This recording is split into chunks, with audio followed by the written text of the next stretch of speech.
오늘 하나님께서 우리에게 주신 말씀은 사무엘 하서 16장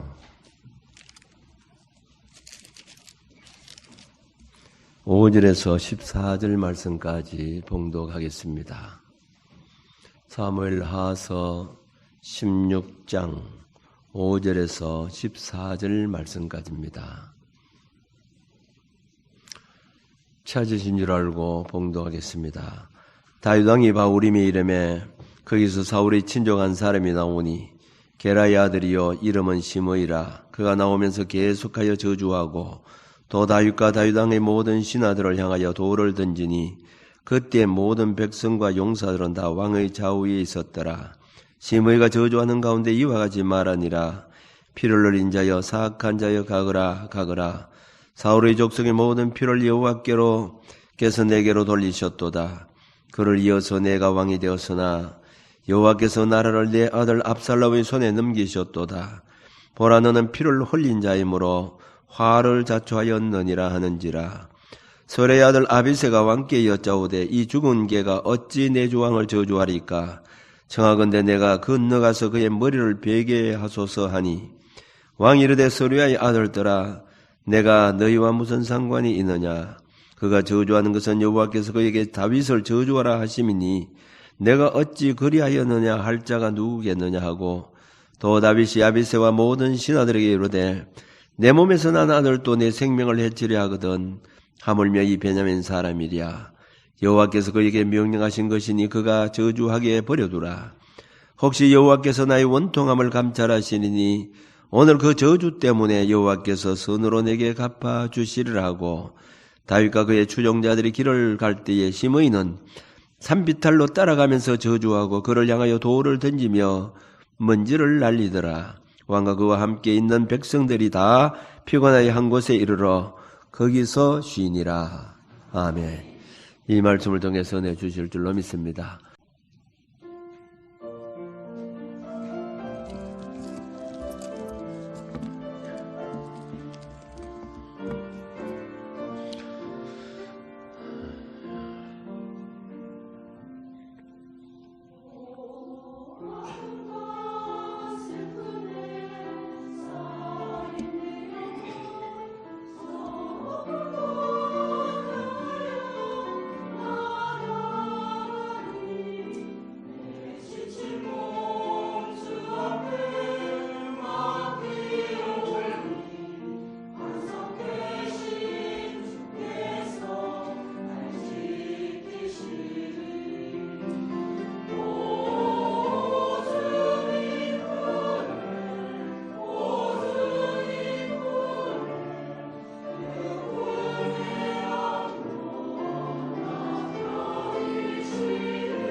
아멘. 감사합니다. 큰 은혜 주실 줄로 믿습니다.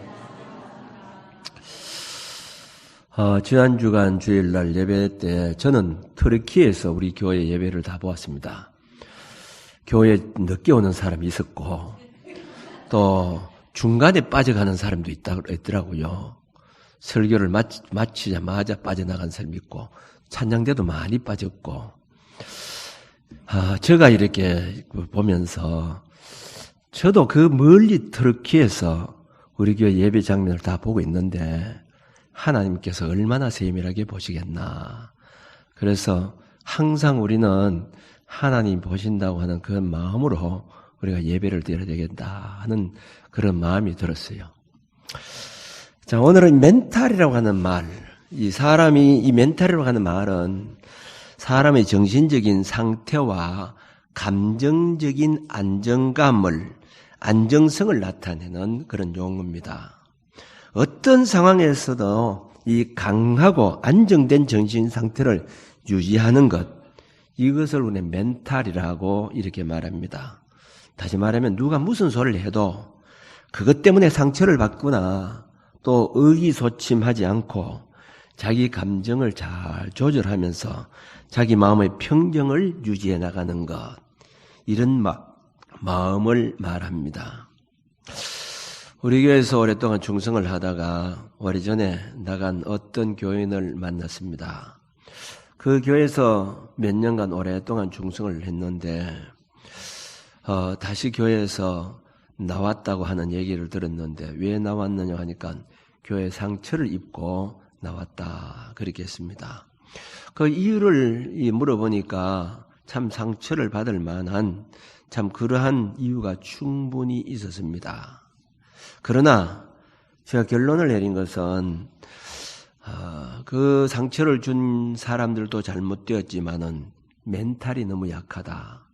멘탈이 강하지 못하기 때문이라고 지적해 준 일이 있습니다. 어찌 보면 마음이 여리다는 것이죠. 이런 것이죠.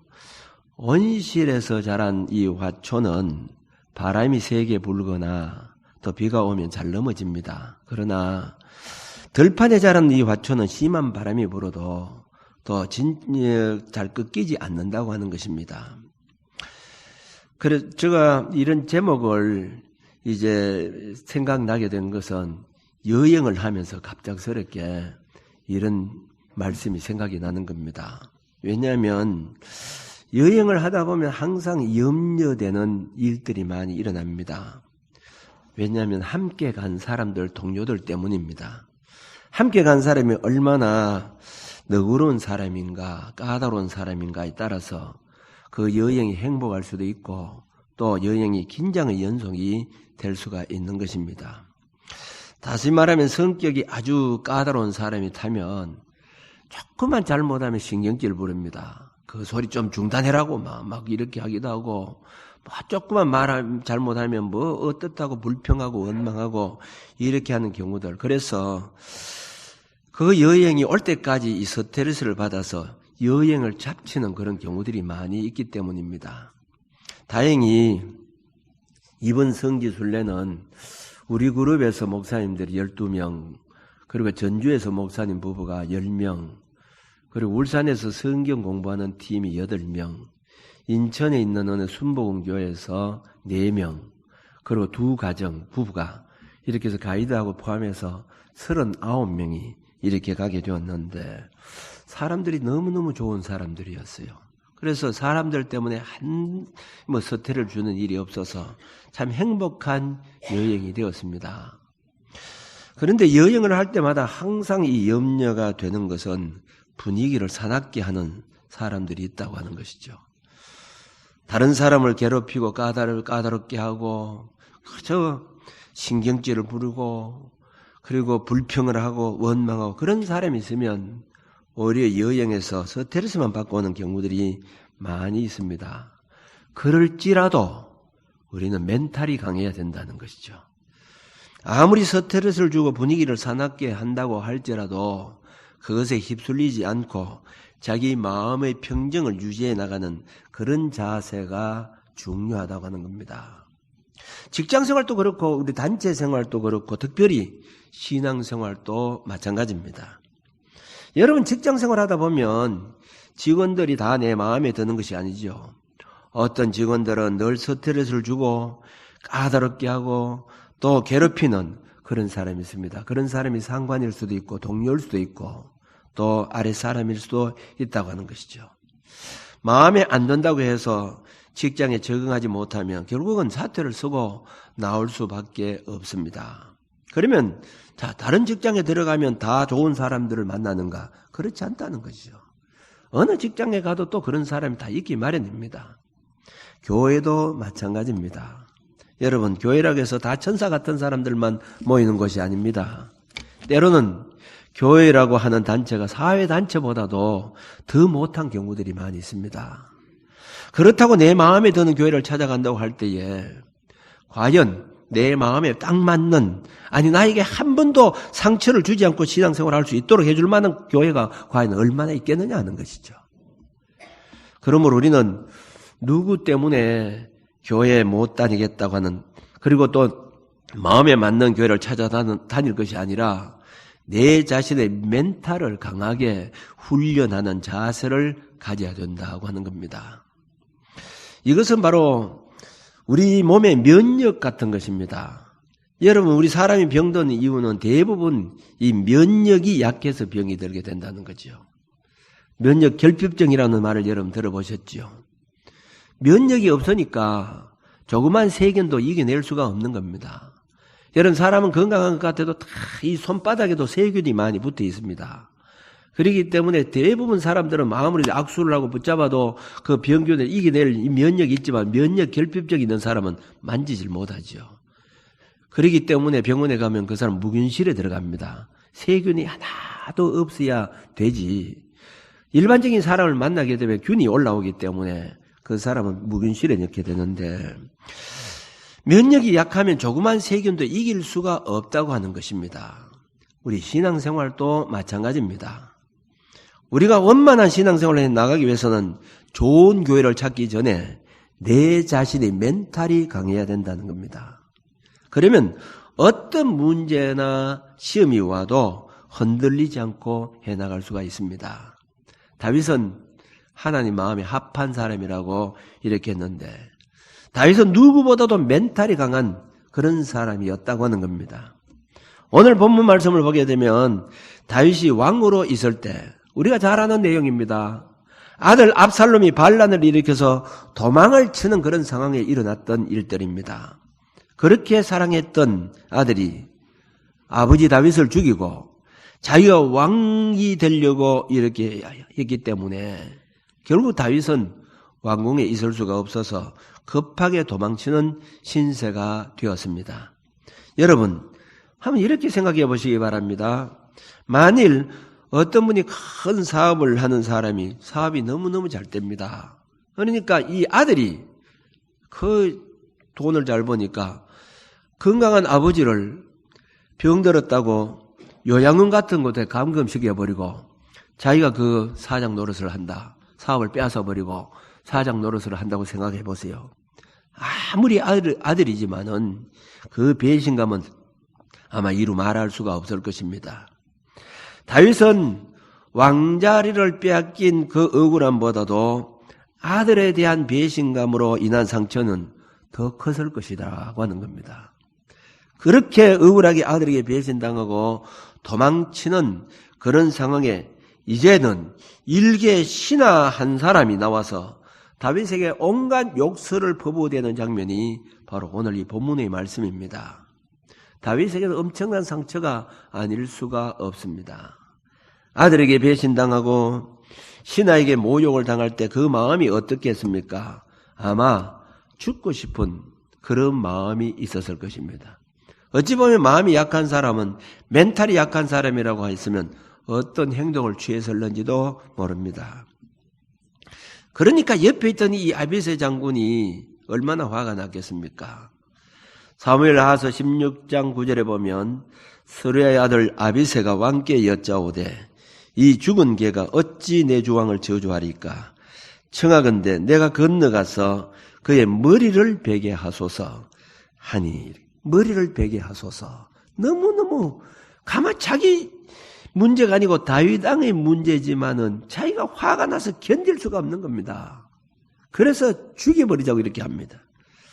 그때 다윗 왕이 사무엘하서 16장 10절에서 12절에 보면 서로의 아들들아 내가 너희와 무슨 상관이 있느냐 그가 저주하는 것은 여호와께서 그에게 다윗을 저주하라 하심이니 내가 어찌 그리하였느냐 할 자가 누구겠느냐 하고 또 다윗이 아비새와 모든 신하들에게 이르되 내 몸에서 난 아들도 내 생명을 헤아려 하거든 하물며 이 베냐민 사람이라 여호와께서 그에게 명령하신 것이니 그가 저주하게 버려두라. 혹시 여호와께서 나의 원통함을 감찰하시니 오늘 그 저주 때문에 여호와께서 선으로 내게 갚아주시리라 이렇게 했습니다. 그런 말을 듣고도 태연자약했다고 하는 겁니다. 상처를 받지 않았다는 겁니다. 멘탈이 강했다는 것이죠. 이런 마음의 자세가 참 중요합니다. 여러분 우리가 살아가다 보면 본의 아니게 남에게 섭섭한 마음이 들게 할 수도 있고 상처를 주고 상처를 받을 수도 있습니다. 좀 서운한 마음이 들어도 자기 스스로 소화시키는 능력이 있어야 되는데 그 한마디 말에 상처를 받고 시험이 들어서 벙어리 냉가스 밟듯이 평생을 한이 맺혀 살아가는 그런 사람들이 우리 주변에 얼마나 많이 있는지 모릅니다. 사람이 살아가다 보면 항상 좋을 말만 듣는 것이 아닙니다. 내가 상처를 줄 수도 있고 내가 상처를 받을 수도 있는 겁니다. 섭섭한 말을 들었다고 상처를 받으면 결국 가서는 내 자신이 엄청난 손해를 입게 된다는 것을 우리는 알아야 됩니다. 신앙생활에서 상처를 받으면 결국 내 자신이 영적으로 얼마나 손해를 입는다는 것을 알아야 됩니다. 신앙의 손해를 입는다고 하는 것이 뭐냐? 하나님과 가까워지는 것이 아니라 하나님과 멀어진다는 거죠. 여러분 상처를 받았다, 시험이 들었다고 하는 것은 하나님과 멀어진 겁니다. 어떤 억울한 소리를 들어도 상처 주는 말을 들어도 내 마음에 동요가 일어나지 않는 그 멘탈이 강한 사람이 되어야 된다는 거죠. 베드로를 보세요. 베드로는 예수님이 수제자로 인정받은 그런 사람입니다. 그런데 예수님을 잡으러 왔던 이 로마 병정의 귀를 칼로서 잘라버렸습니다. 어찌 보면 예수님께서는 자, 네가 그런 날 생각해 주는구나. 좀 잘못된 행동이지만 참 네가 용감하구나. 칭찬을 해야 되는데 칼을 도로 꽂아라. 칼을 가진 자는 칼로 망한다 이렇게 했습니다. 그것뿐만이 아닙니다. 예수님께서 내가 예루살렘에 올라가면 십자가에 못 박혀 죽게 될 것이고 3일 만에 부활하게 될 것이다 이렇게 했습니다. 그때 마태복음 16장 22절에 보면 베드로가 이런 얘기를 합니다. 베드로가 예수를 붙들고 항변하여 이르되 주여 그리 마옵소서 이 일이 결코 주께 미치지 아니하리다. 주님은 하나님의 아들입니다. 어떻게 하나님의 아들이 그럴 수 있으면 그럴 수가 없습니다. 이렇게 했을 때에 마태복음 16장 23절에 보면 예수께서 돌이키시며 베드로에게 이르시되 사탄아 내게로 물러가라. 너는 나를 넘어지게 하는 자로다. 내가 하나님의 일을 생각하지 아니하고 사람의 일을 생각하는도다 이렇게 했습니다. 베드로를 사탄이라고 했습니다. 여러분 저희 교회 충성스럽게 일하는 분에게 제가 어떤 한마디 말을 잘못했다고 해가지고 이 사탄아 물러가라 이렇게 한번 해보세요. 열심히 일을 하는데 뭐 좀 말 잘못했다고 말이지. 그렇게 하면 그러면서 당신은 날 망하게 하는 사람이라고 이렇게 하면 여러분 상처받지 않을 사람이 있겠습니까? 내가 만일 여러분들에게 사탄아 물러가라 날 넘어지게 한다고 막 이렇게 해보세요. 아마 시험에 들어서 교회 가야 되나 말아야 되나 하던 일도 다 아이고 나 사표 내고 막 그만두겠다 그러면 내 안 하겠다 아마 그럴 사람이 많이 있을 것입니다. 그런 소리를 듣는다고 해도 상처받지 않고 소화시키는 힘이 있어야 된다는 거죠. 멘탈이 강해야 된다는 겁니다. 이런 자가 큰일을 할 수가 있는 겁니다. 멘탈이 약한 사람은 절대로 큰일을 할 수가 없어요. 제가 이 33년 동안 있을 동안에 여러분 저를 통해서나 또 우리 집사람을 통해서나 항상 좋은 말을 들은 것이 아니겠죠. 저 때문에 상처를 입은 사람들도 있을 것이고 저희 집사람 때문에 상처를 입은 사람들도 있었을 것입니다. 그래서 아마 상처받고 나간 사람이 없지 않다고 봅니다. 그러나 그럼에도 불구하고 그저 30년 이상 20년 이상 오늘까지 참고 신앙생활해 온 분들을 볼 때 얼마나 감사한지 몰라요. 왜 상처가 없었겠어요? 왜 그만두고 싶은 마음이 없었겠어요? 그럼에도 불구하고 꾸준히 참고 인내하면서 오늘까지 신앙생활한 그 모습이 너무 감사하다 이 말이죠. 이것은 비단 신앙생활뿐만 아니라 가정생활도 마찬가지입니다. 부부가 살아가다 보면 항상 좋은 말만 남편에게 듣고 아내에게 들을 수가 없습니다. 섭섭한 말을 듣기도 하고 상처가 되는 말을 들을 때도 있습니다. 그럼에도 불구하고 참고 나가면 행복한 가정을 이룰 수가 있지만은 섭섭하다고 상처받은 말을 들었다고 견뎌내지 못하면 결국 그 가정은 깨어지고 불행한 가정이 되고 마는 겁니다. 참아야 된다는 거죠. 인내해야 됩니다. 멘탈이 강해야 됩니다. 왜 자식들이 부모의 꾸중을 듣고 집을 나갑니까? 멘탈이 약했습니다.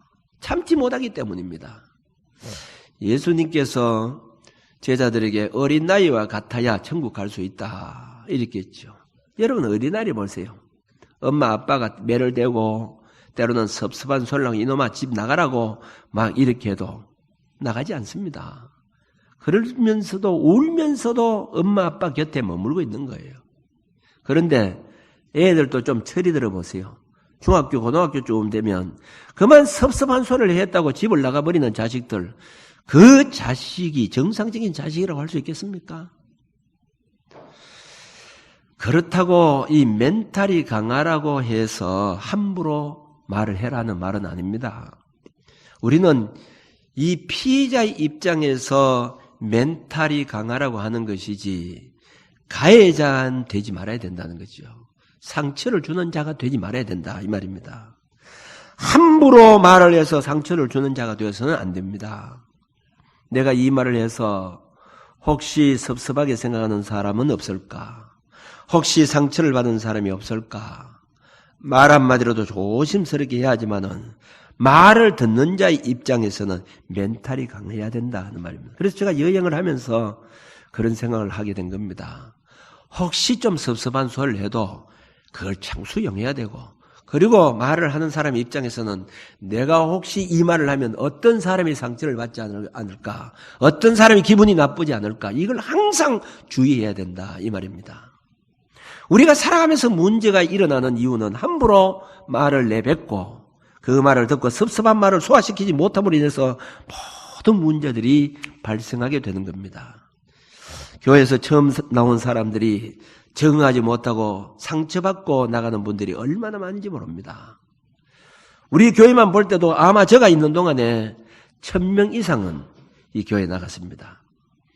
떠나신 분들 가운데는 직장 때문에 떠나신 분들도 있고, 개인적인 사정 때문에 떠난 분들도 있고, 또 상처를 나간 분들도 있고, 돌아가셔서 떠나신 분들도 있습니다. 그러므로 우리가 조금이라도 말이나 잘못된 행동으로 상처를 주지 않을까, 이렇게 조심하고 어떤 말을 듣는다고 할지라도 그 상처를 적응할 수 있는, 소화시킬 수 있는 그런 성도가 훌륭한 성도라고 우리는 할 수가 있습니다. 목회자도 마찬가지입니다. 목회를 하다 보면 항상 좋은 교인을 만나는 것이 아닙니다. 때로는 섭섭하게 말함으로 당장이라도 교회를 그만두고 싶은 생각이 들 때도 있습니다. 그러나 멘탈이 강해야 된다는 거죠. 어떤 섭섭한 소리를 들어도 소화시키고 어떤 말을 들어도 마음이 평정을 유지하는 그런 마음을 가져야 목회도 바로 나갈 수 있습니다. 자주 교회를 옮기는 목회자들을 볼 때에 멘탈이 약하다. 물론 참 여러 가지 사유가 있겠지만은 제가 볼 때는 멘탈이 강하면 다 견딜 수가 있는데 멘탈이 약해서, 그래서 상처를 받아서, 교회 상처를 받아서 그만둔, 심지어는 목회까지 그만둔 목사들이 내 주변에 있습니다.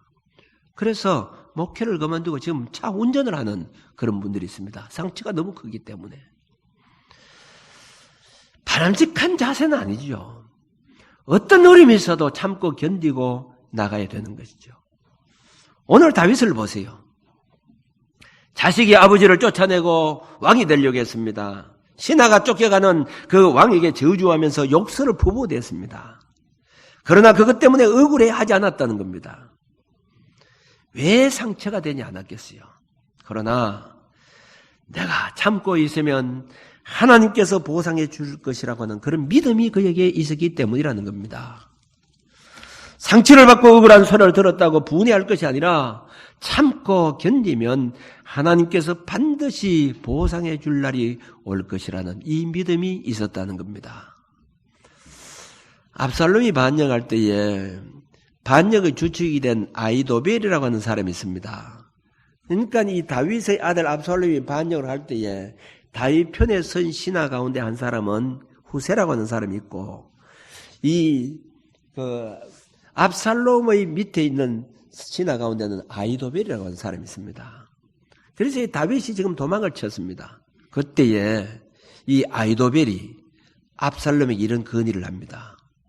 사무엘하서 17장 1절에서 3절에 보면 아히도벨이 또 압살롬에게 이르되 이제 내가 사람 12,000명을 택하게 하소서. 오늘 밤에 내가 일어나서 다윗의 뒤를 추적하여 그가 고온하고 힘이 빠졌을 때에 기습하여 그를 무섭게 하면 그와 함께 있는 모든 백성이 도망하리니 내가 다윗 왕만 쳐 죽이고 모든 백성이 당신에게 돌아오게 하리니 모든 사람이 돌아오기는 왕이 찾는 이 사람에게 달렸음이라. 그리하면 모든 백성이 평안하리다. 이렇게 했습니다. 정말 이 아히도벨의 말을 그대로 됩니다. 지금 왜냐하면 다윗이 지금 쫓겨난 상태에 지금 있는데 12,000명 되는 군사를 끌고 가면 그건 다윗은 지금 거기서 풍전등화와 같이 그를 될 수밖에 없어요. 정말 아히도벨 말처럼 다윗만 잡아오겠다는 겁니다. 그리고 그 백성들은 다 포로로 잡아오겠다는 거죠. 그때에 이 압살롬이 후세의 말도 한번 들어보자. 혼자의 말보다 후세의 말을 들어보자 이렇게 했습니다. 후세는 다윗의 신하로서 압살롬에게 붙여는 어찌 보면 첩자바 같은 사람이죠. 그래서 후세가 이야기합니다. 왕이여, 지금 만일 아히도벨 말대로 하면 다윗은 치명적인 상처를 입게 되는 겁니다. 그러니까 이 후세가 그런 얘기를 합니다. 절대로 지금 가면 안 됩니다. 당신의 아버지 다윗이 얼마나 용맹한 장수입니까? 지금 눈에 불을 켜고 있습니다. 만일 지금 갔다고 하면 다윗 왕이 지금 길을 서서라도 반기를 들 겁니다. 그러면 백성들이 도망을 치게 되면 당신이 계획했던 것이 헛수로 돌아갑니다. 시간을 끌어서 좀 있다가 정비하고 난 다음에 총공세를 하게 되면 다윗을 사로잡을 수 있습니다. 이렇게 얘기했습니다. 자, 그때에 사무엘하서 17장 14절에 보면 압살롬과 온 이스라엘 사람들이 이르되 아렉 사람 후세의 계략은 아히도벨의 계략보다 나았다 이렇게 했습니다. 자, 후세의 말을 받아들였다는 겁니다. 그동안 아히도벨이 무슨 말을 하든지 압살롬이 다 들어주었는데 그 말이 그냥 캔슬이 돼버리게 된 거죠. 후세의 말을 받아들이게 됐으니까. 그러면 그런가 보다 하고 넘어가 버려야 되잖아요. 그런데 아히도벨은 자기 말이 거절되었다고 하는 것을 참지 못하고 그 시로 바로 자기 고향에 돌아와서 목을 메고 자기를 죽어 말았습니다. 왜 그럴까요? 멘탈이 약했다는 거죠. 자기 말이 왕에게 거절되었다고 하는 거 참지 못해서 목매어 죽어버리고 말았다는 거죠. 요즘 우리 사회 문제는 사람마다 또 우리 젊은이들이 멘탈이 너무 약하다는 겁니다. 참지를 못한다는 거죠. 그리고 자녀들이 귀하다 보니까 이 부모님에게 한 번도 섭섭한 소리를 듣지 못해서 아이들이 사회에 적응을 제대로 하지 못한다는 겁니다.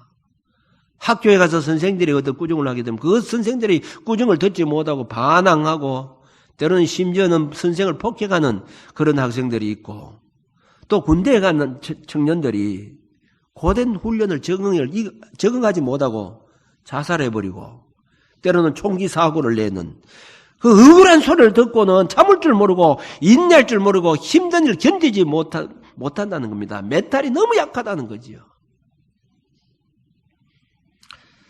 자, 그러면 멘탈이 약한 이유가 무엇이냐? 무엇 때문에 멘탈이 약하느냐 하는 거죠. 그 이유가 무엇인가 하는 겁니다. 온전한 믿음이 없기 때문이라는 겁니다. 다시 말하면 하나님을 의지하는 온전한 믿음만 있으면 어떤 어려움도 어떤 고통도 어떤 상처도 다 이길 수가 있는 겁니다. 온전한 믿음이 아니기 때문에 사람이 눈치를 보기 때문에 사람은 그 조그만 말 한마디를 듣고 그걸 소화시키지 못하고 견디지 못하고 상처 때문에 고통 속에서 때로는 흔들리는 신앙마저도 흔들리는 그런 경우들이 너무나 많이 있습니다. 여러분 믿음이 무엇입니까? 하나님께서 함께 하신다. 하나님께서 지켜보시고 있다. 하나님께서 언젠가는 보상해 주신다. 이 믿음만 있으면 아무리 섭섭한 소리를 들어도 큰 문제가 없고 다 소화시킬 수 있는 겁니다. 열심히 교회를 하는데 누가 형을 봅니다. 아이고 뭐 일만 열심히 하고 뭐 누구한테 잘 보이려고 목회자 목사님한테 잘 보이려고 저는 이렇게 하다 보면 사람이 섭섭합니다. 그러나 하나님께서 내 중심을 아신다. 하나님께서 보고 계신다. 하나님께서 언젠가 나를 보상해 주신다. 이 믿음이 있다고 하면 그 말 때문에 상처를 받지 않는다는 거죠. 고린도서 15장 58절 고린도전서 15장은 부활장입니다. 그러므로 사랑하는 내 형제들아 흔들리지 말고 경과하여 주의 일에 더욱 열심을 해라. 이렇게 했습니다. 경과하여 흔들리지 마라. 이렇게 했어요. 우리가 조금 섭섭한 말을 듣는다고 해서 상처받고 흔들려서 안 된다는 거죠. 멘탈이 강해야 된다 하는 말이죠. 오늘 다윗을 보세요. 억울한 소리 참고 있으면 언젠가 하나님께서 보상해 줄 날이 올 것이다. 그대로 된 겁니다. 억울했지만 하나님께서 그 다윗을 다시 회복시켜 주시고 왕권을 회복시켜 주시고 위대한 왕으로 세워주셨다고 하는 겁니다. 우리는 이 믿음이 있어야 합니다. 나는 괜찮다고 하지만 혹시 나 때문에 상처를 입는 자가 없는가? 혹시 가해자가 되지 않는가? 항상 우리는 조심해야 됩니다. 교회 안에서도 마찬가지예요. 내가 이 행동하면 저 처음 온 사람이 혹시 상처를 입지 않을까? 마음이 아프지 않을까? 또 어떤 여행을 할 때도 마찬가지입니다. 내가 이 행동을 함으로 말미암아 좀 기분 나쁜 사람이 없을까? 항상 우리는 그걸 다 염두에 두고 행동해야 됩니다. 그리고 혹시 그 사람이 잘못해서 내한테 상처 주는 말을 한다 할지라도 아픈 소리를 한다 할지라도 섭섭한 소리를 한다 할지라도 하나님은 지금도 우리를 눈동자처럼 살피시고 있다고 하는 이 믿음으로 모든 것을 수용하고 남을 수 있는 멘탈이 강한 저와 여러분들이 되어주시길 바랍니다.